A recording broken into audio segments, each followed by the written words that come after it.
Now, having come from the other side of this ravine, somewhere around there, we can now talk about one of the interesting restoration projects we have going on here, which is solarizing this whole fenced off area you can see here. It's fenced off so dogs can't get on it and trample everything, which, as you look down there, you can see is actually a pretty big problem.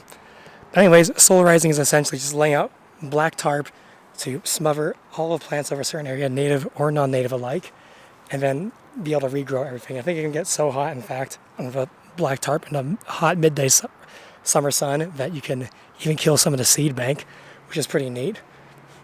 But anyways, you can see now they cut some holes in it to start planting some native plants, and although the grass growing back there, I'm almost positive is not native, everything else here I'm pretty sure is, and looks very intentionally planted.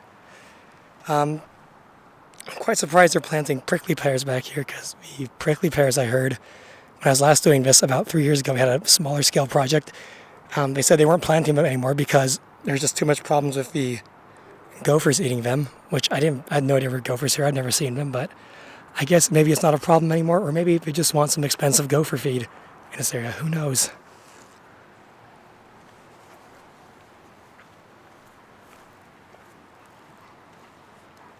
Otherwise, I'm not sure what other cool plants we have. I mean, there's a couple I can recognize, but most I can't really tell what they are.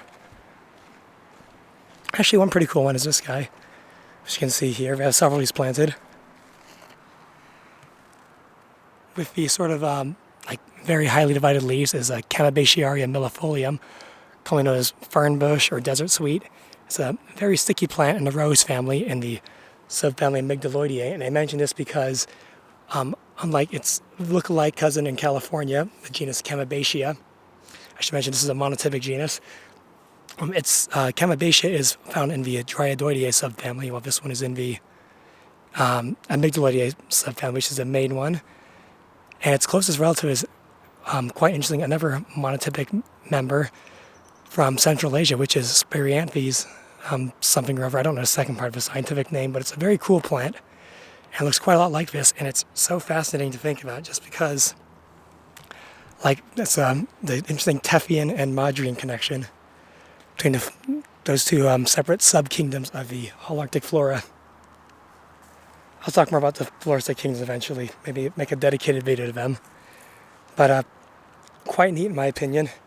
I've actually never seen it just hiking out in a natural area. I've only seen it planted here, even though I know it is for a fact native to this region. I did see some on top of Telescope Peak when I was trying to make a video up there, which I never published. And that's in the Panamint Range in Death Valley National Park, which is also a pretty cool spot.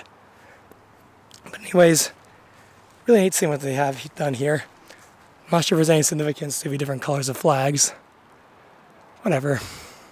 And now we can see a wetland restoration project for Mary Spring, which I also worked on. Back then, there are some trees growing here that were basically completely concealing all the work we were doing, so you would not be able to look in and see all the wetland restoration that's been done. And it was quite a cool project because we planted a ton of native flowers which aren't blooming, but I'd like to come back and show you what they are when it happens. And the city actually wanted me to keep it a secret until, I guess, when they're ready to reveal it, which I suppose is now because they've cut the trees back and you can see what's happening there. Maybe come as you are. I ignore those people. That's a risk of filming in public, but anyways.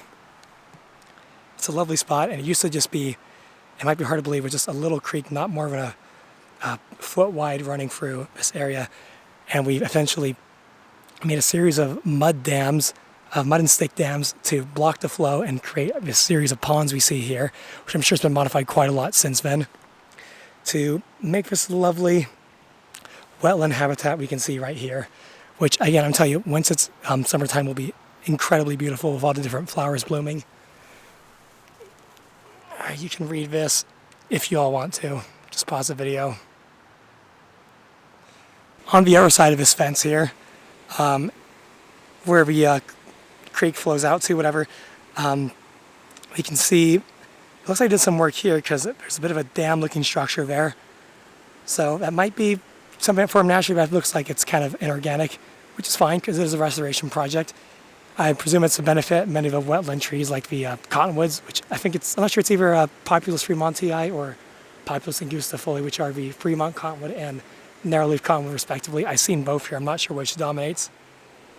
You can also notice there's quite a lot of trees that are submerged in water right now from this angle.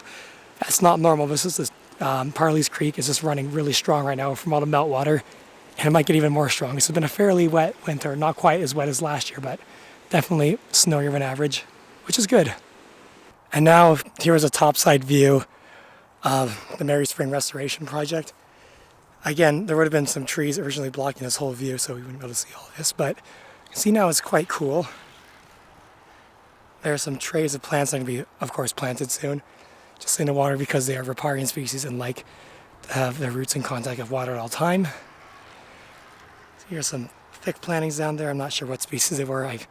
I barely even knew what they were when I was planting them, let alone 3 years later now. But all the same, really neat spot. And again, it was literally just like from right where it emerges underneath this walkway here. Originally just like a stream, not even a foot wide, that was fast flowing all the way down that way. And hopefully it's been widened out now, which I really appreciate.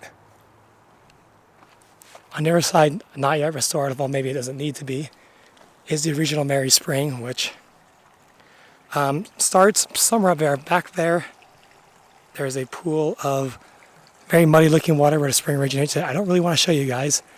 It's unfortunately full of the Nasturtium, but it'll always be, until that's taken care of, it'll always be difficult to get rid of that species from the wetland area, but it's alright. You don't need to take care of everything, I guess. At least not immediately. I do wish I could pluck that right now. Anyways, thanks for watching and see you next time.